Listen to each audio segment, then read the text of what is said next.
This video is brought to you by TAC.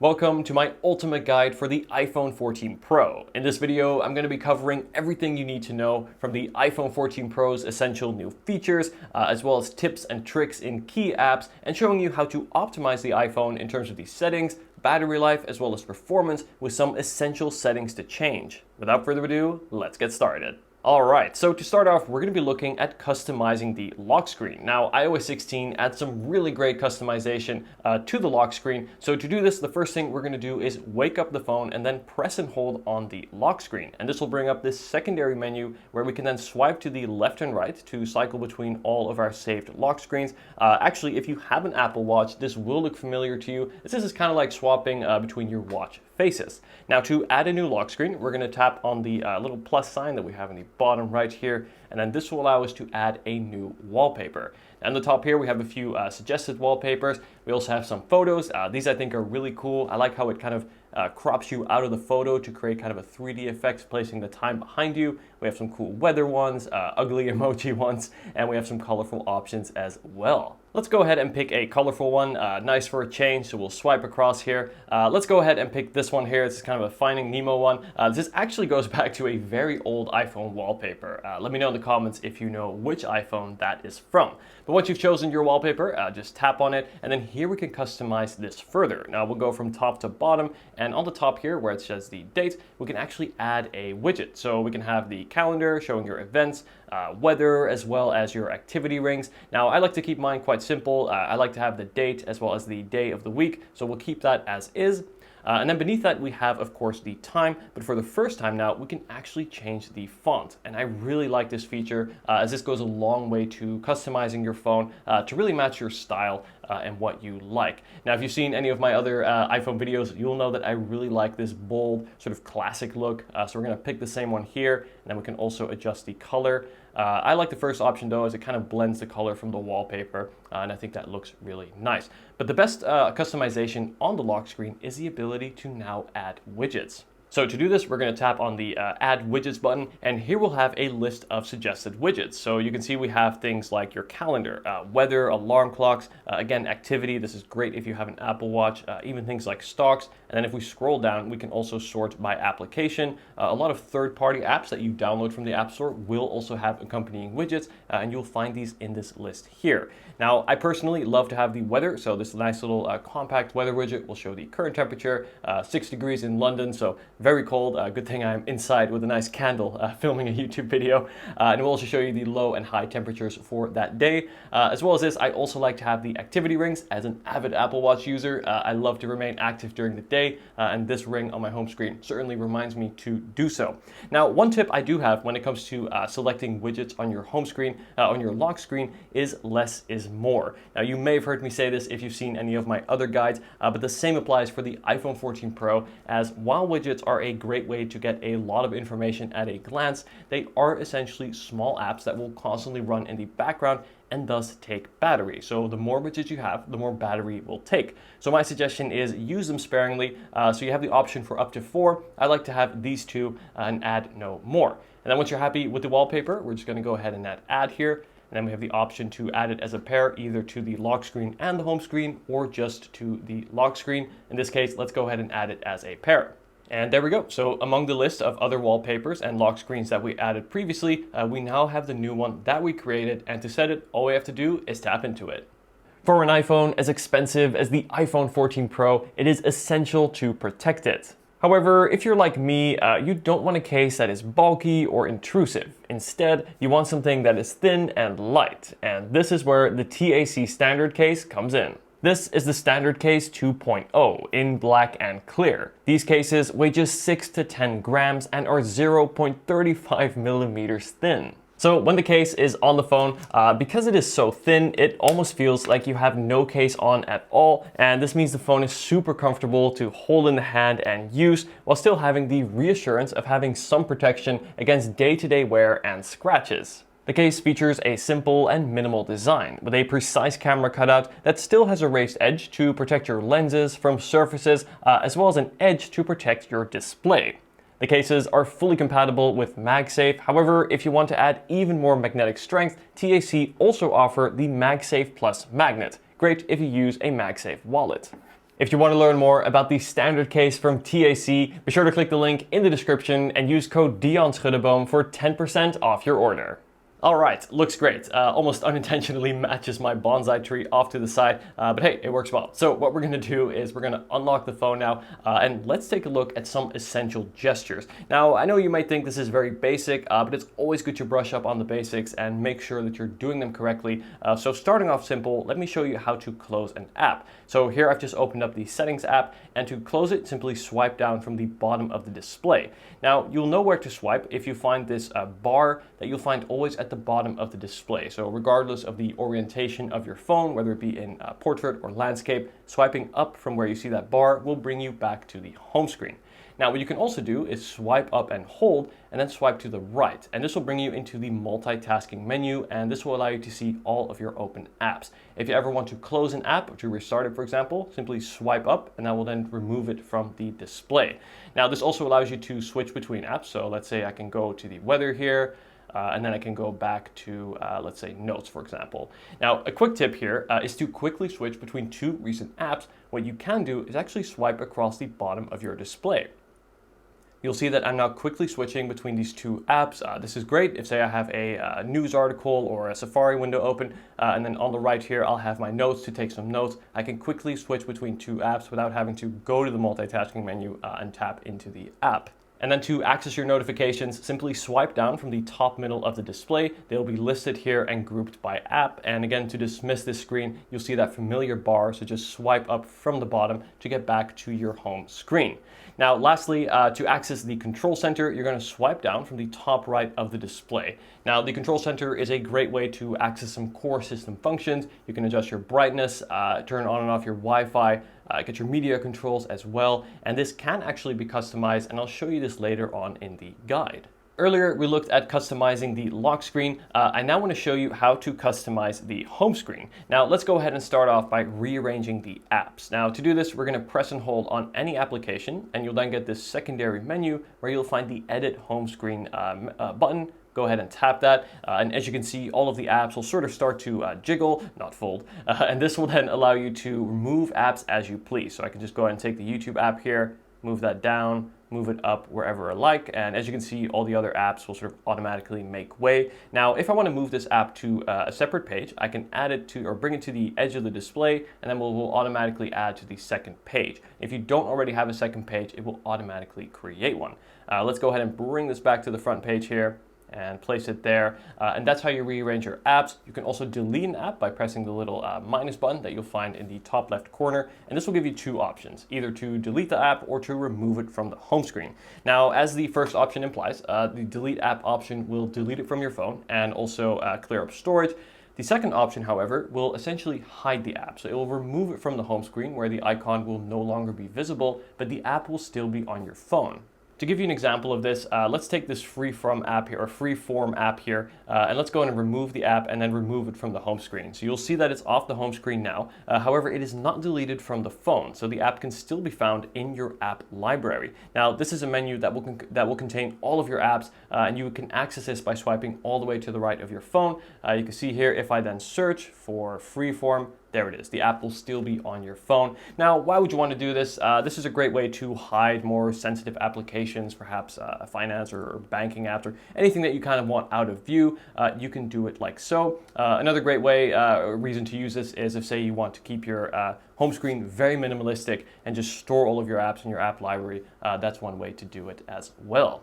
Another great way to customize the home screen is with widgets. Now you can see that I've got one installed here in the top right, and this is a weather widget. So just like with apps, to customize this, we're going to press and hold on it, and we then have the option to edit the widget, remove it, or to edit the home screen. So editing the home screen will create this jiggle menu as we saw earlier, but we also get a little plus sign in the top left, and this will allow us to add a new widget to the home screen. Now at first here, it's going to have a lot of suggestions, and just like on the lock screen here, if you scroll down far enough, you'll you'll be able to access all of your widgets by app.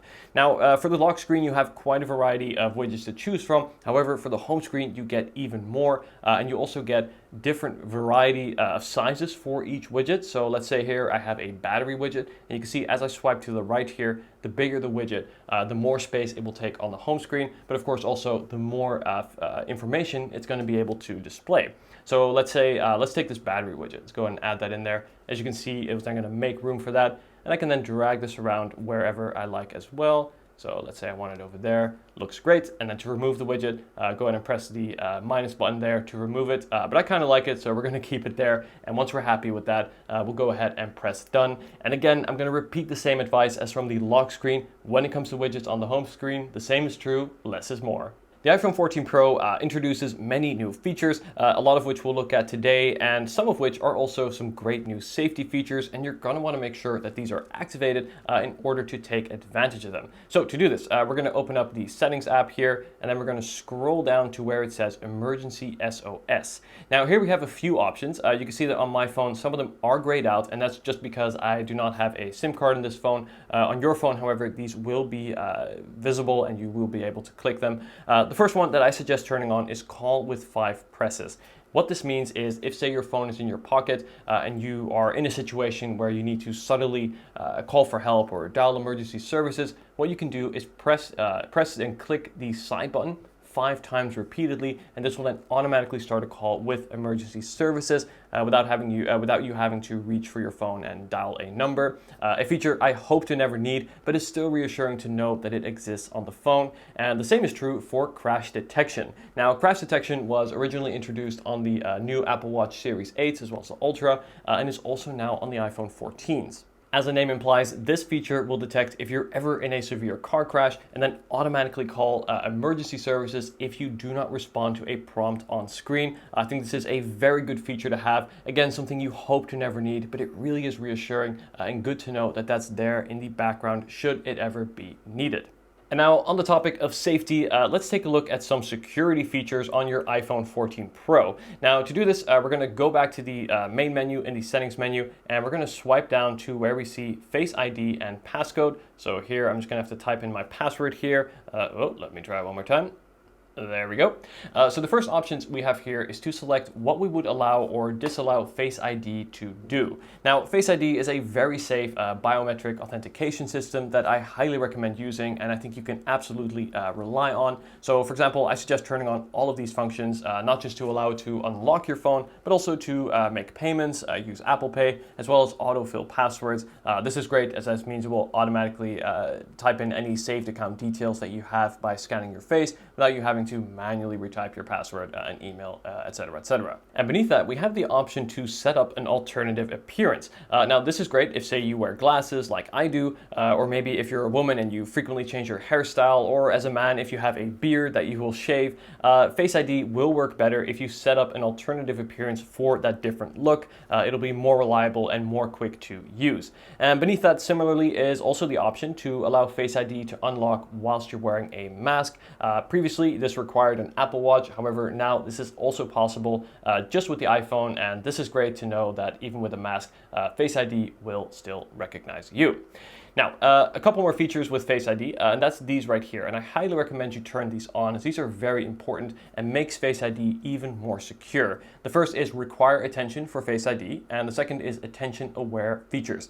Now, turning both of these on will not just require Face ID to scan your face, but it will also require you to make eye contact with the phone in order to unlock it or to authenticate or whatever you're trying to do. So to give you an example, if say right now I'm sitting in front of my phone, I try to unlock my phone, and I'm looking at it, but my eyes look just off to the left here, it won't unlock until my eyes reach the phone and actually look at the phone. So this just makes it all that bit more secure, so I definitely suggest turning these on. Beneath that, I think are the most important features that when it comes to security on your iPhone, that is these two right here. And the first here will allow you to determine what you'd allow access on your phone whilst it is locked. Now, in my opinion, I would actually turn off all of these, as I wouldn't want anyone who isn't, let's say, my significant other or anyone who doesn't have my phone's password to have access to anything. For example, your notifications, your Siri, to be the ability to reply with a message, return calls, for example. You wouldn't want a stranger or anyone who you don't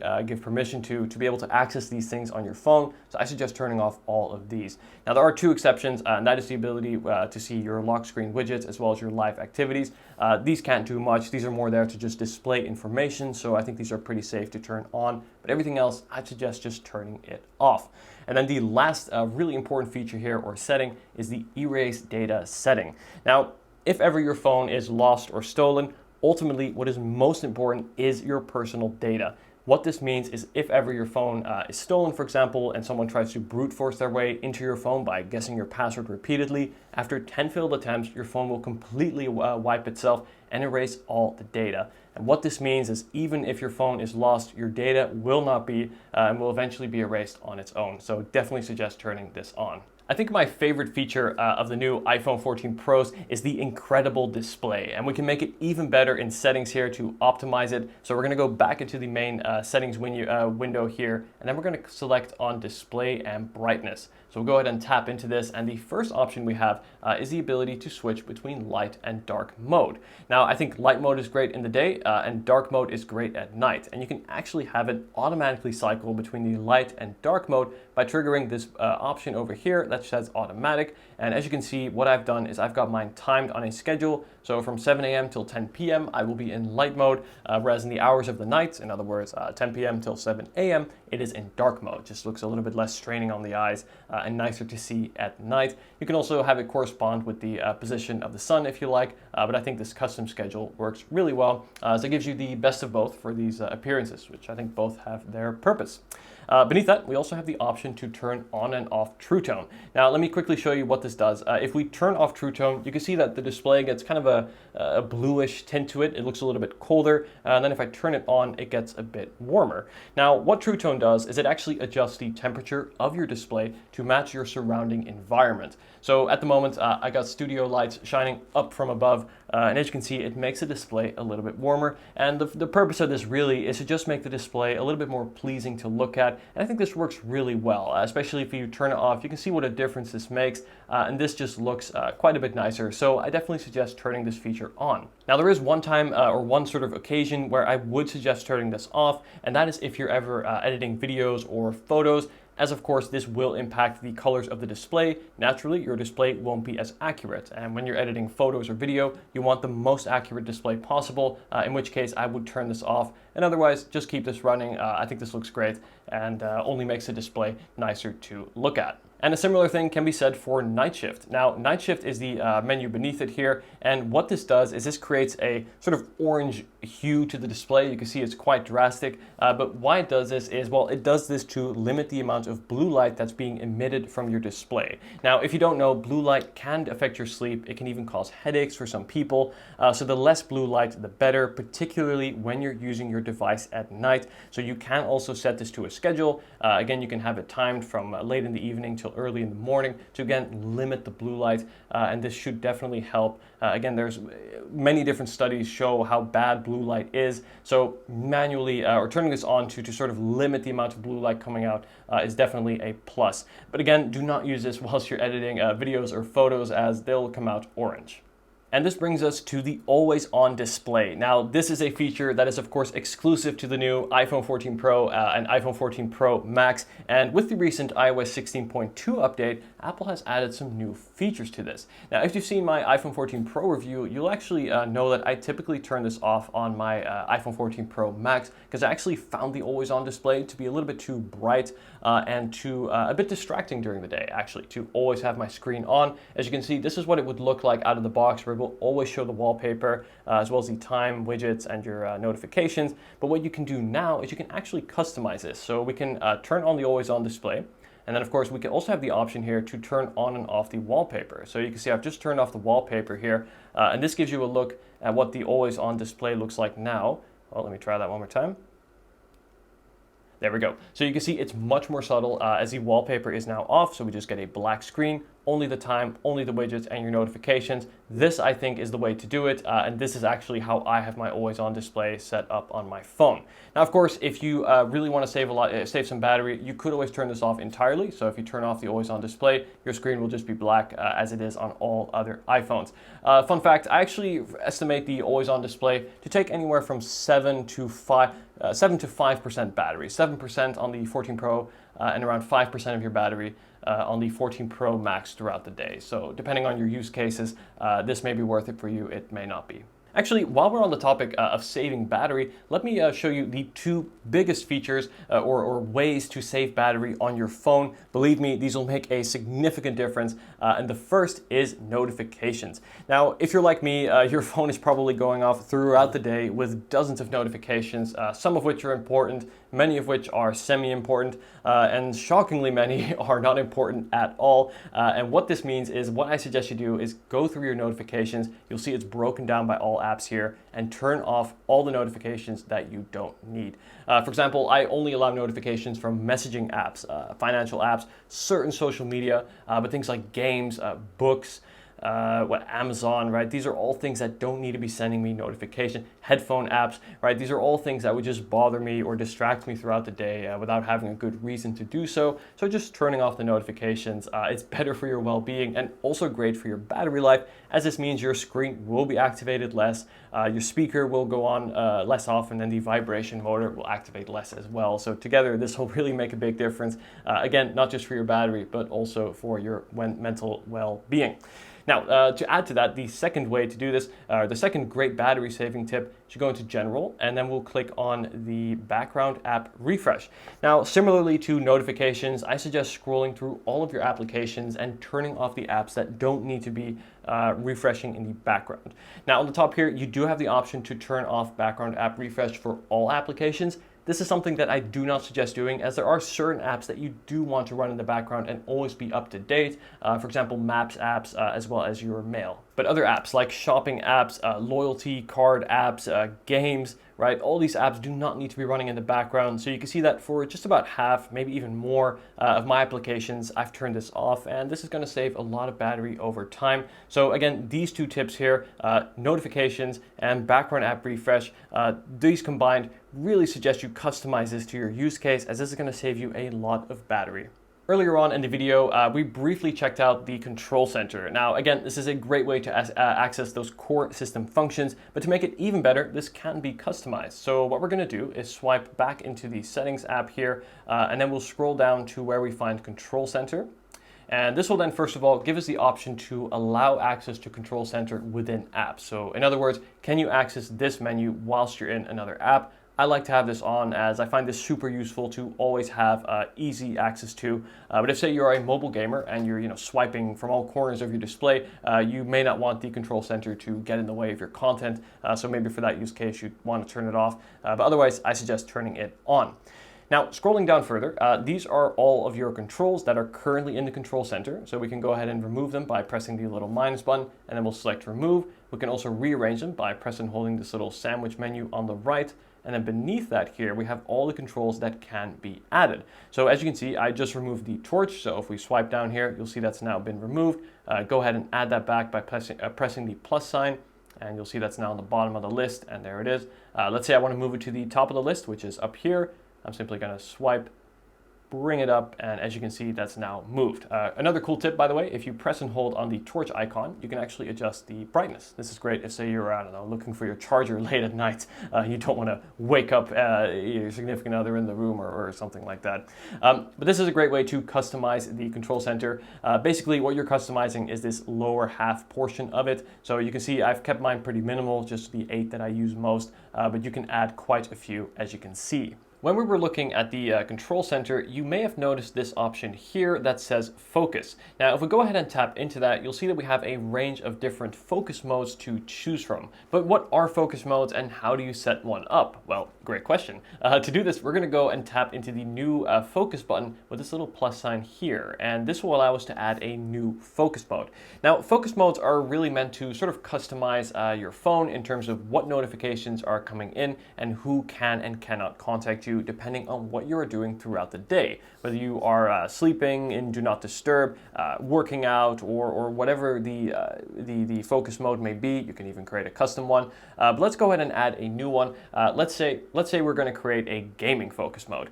So this one here, we want to be just focused on our game and not distracted by anything that is not important. So let's go ahead and create this one together here. We'll create the new custom focus mode here. So first we have the option to determine which people can or cannot contact us. So let's go ahead and tap in here. And now what we can do is add a custom list of all the people we want to allow notifications to come from. So we'll go ahead and tap into the little plus sign here. Let's say I'm going to choose my significant other. Only she can contact me during my very serious gaming sessions. And you can see that she's now been added to the list there. And you can add as many or as few people as you like. And what this means is only notifications from her are going to come in and actually or activate the phone, vibrate, make a noise, while other ones will be silenced until you turn off your focus mode. So let's go ahead and tap into the next option here. And there's a specific or separate option specifically for calls. So here you can choose to still allow calls from everybody or only your contacts or only allow repeat calls as well. In this case, I'm going to go ahead and allow calls from only my contacts. So it's only someone if it's someone I know. And then we'll go ahead and press done. Now for apps, we can do a similar thing. We'll only allow only decide which applications we want to allow notifications to come in from. Let's say the calendar is quite important. If we swipe down here, let's say, I don't know, let's do Instagram, mail, and messages, and Messenger. That sounds great. So only these apps will allow notifications to come in whilst I'm in this focus mode. All other notifications will be silenced until I exit the focus mode.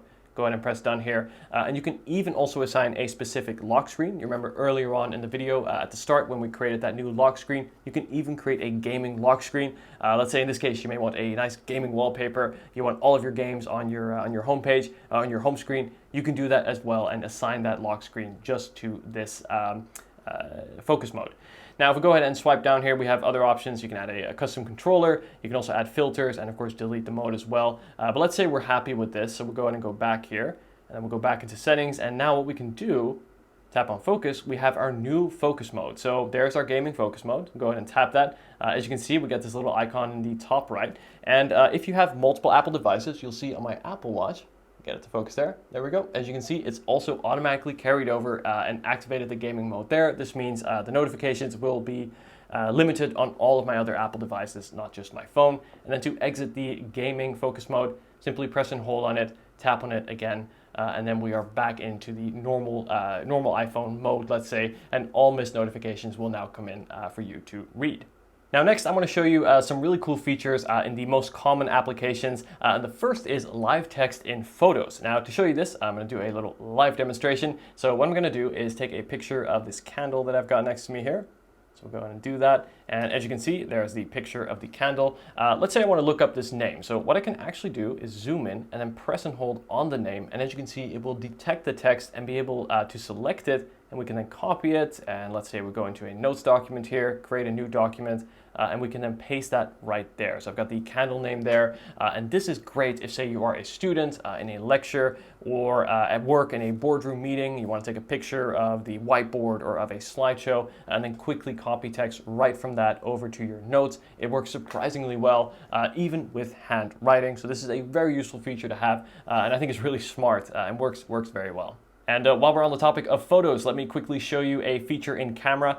Now, the new iPhone 14 Pro series, as well as the regular iPhone 14 series, introduced something called action mode in video, where you can actually get even better image stabilization. And to activate this, you're going to press this icon here in the top left of the display. You'll see here, if I do a quick demo, you'll see how shaky the footage is as I shake my hand. And if I go ahead and tap into that, you'll see, kind of hard to demo this on video, but you'll see it's much smoother, and this really makes a big difference. You can see action mode is now triggered by this little yellow outline, and you can also see that I am in the 0.5 zoom. Of course, we can still zoom in, but this will slightly crop in. But this is great if you're filming outside and you want some really smooth footage, anything with motion. I highly recommend using this. To tap out of it, simply tap the option once again. And this brings us to messages. Now, iOS 16 adds some really cool features. Finally, we have the ability to edit a message after it's sent. And secondly, we finally have the ability to unsend a message. So this is great. Let me go ahead and send a message here. So let's say I'm going to type in, hey, and we'll go ahead and press send there with the regular send button. What we can do now is customize this message. So let's say we made a spelling error or something, we can press and hold on the message, and now we have the option to edit it. So I can go ahead and edit it here. Let's say I want to add an explanation point, go ahead and resend that. And as you can see, that has just been updated. Now it's important to note that the recipient or the person you're sending your message to can see that the message has been edited, however, will not be able to see the edit history. So in other words, she'll be able to see the fact that this message has been edited, but won't be able to see the hey without the explanation point. Now, if say you were to regret sending a message entirely, what you can also do now is press and hold on the message and actually undo send, and you'll see that it disappears from the thread. Now, just like with editing, the recipient will be able to see that a message has been removed with a notification like this, but won't be able to see the contents of the message. Now, you can edit or remove a message for up to 15 minutes after it has been sent.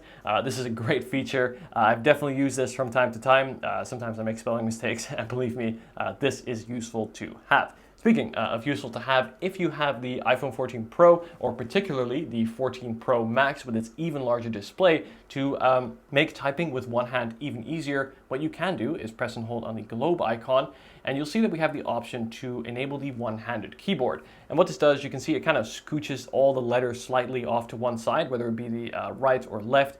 I'm left-handed here, so I'm going to move it to the left. And this makes, if you're holding your phone with one hand, much easier to reach the other end of the screen. Again, for that one-handed typing, this really does wonders, especially if you're on the larger 14 Pro Max. And to bring back to the center, to the full-size keyboard, you can bring it back like so. And we're going to hop right from messages into notes. Now, let's go and take a look at all of my notes here. Now, notes is a great way to, well, take notes on your phone. But over the years, notes has really become quite a powerful tool. You can also scan documents, you can add photos, even tables and graphs. But also now you can lock a note and protect it with a password. Now, while I would definitely not suggest ever storing super sensitive information in notes, such as login details, you may have some phone numbers or addresses or something that's more, I don't know, more private. And if you want to then protect that with a password, what you can do is press and hold on a note. So let's take this very secretive grocery list note here. Press and hold it, and we then have the option to lock the note. Now here you'll have the option to lock the note with your pre-existing iPhone passcode, or you can even create a new password just for that note. I want to show you a couple of cool features with Safari. So as you can see, what I've done here is just tapped on the tap button, and you can see all of your open apps. Now you can press the little X button to close them, or you can swipe off to the left of the display to close your tab as well. But a really useful way to quickly switch between tabs is, let's say I've got my YouTube open here and the Apple website. What I can do is, similarly to switching between apps, I can swipe to the right or left on the URL bar to quickly switch between two open apps, as opposed to having to turn on or activate the multitask menu and then quickly switching between them like so. This is much more efficient. Great if you're taking notes from multiple websites. So again, very similar to swiping between the two most recent apps. You can do the same, but then with your websites. Another really useful feature within Safari is the ability to search for a specific term or keyword on a website. So to do this, we're going to tap on the share menu, which you'll find in the bottom center of the display. And then if I scroll up, we have the option to find on page, and then I can type in any word. So let's say iPad.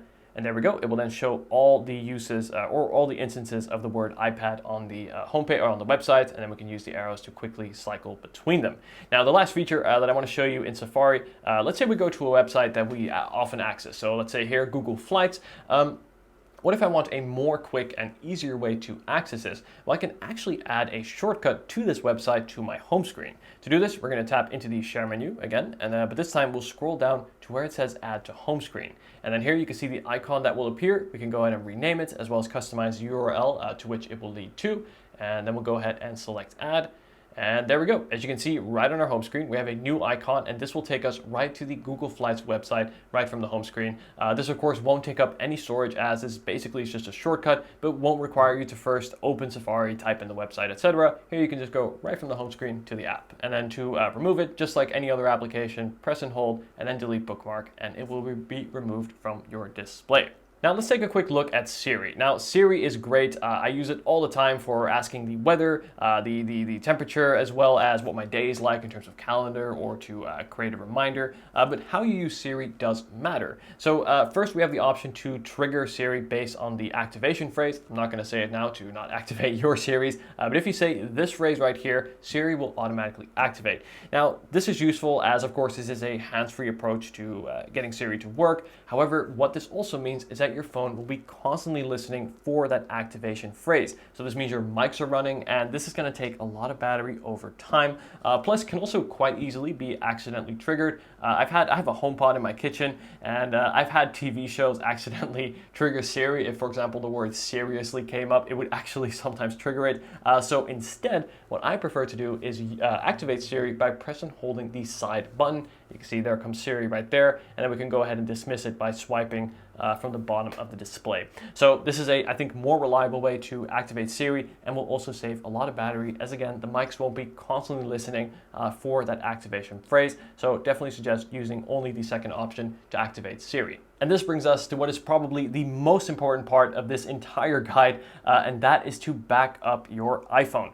Now, there are multiple ways to do this. You can back up to your Mac. This would require a little bit of work, as you would have to plug in your iPhone, say at least once a week, to have a semi-recent backup, and you would then have to clear up a lot of storage on your Mac, as you know, you'd have to clear space for your iPhone backup. So a much better way to back up your phone is through iCloud. Now, iCloud will automatically back up in the background if, say, when your phone is charging at night, and do so every 24 hours. So this means the backup that is in the cloud will also be super recent and up to date.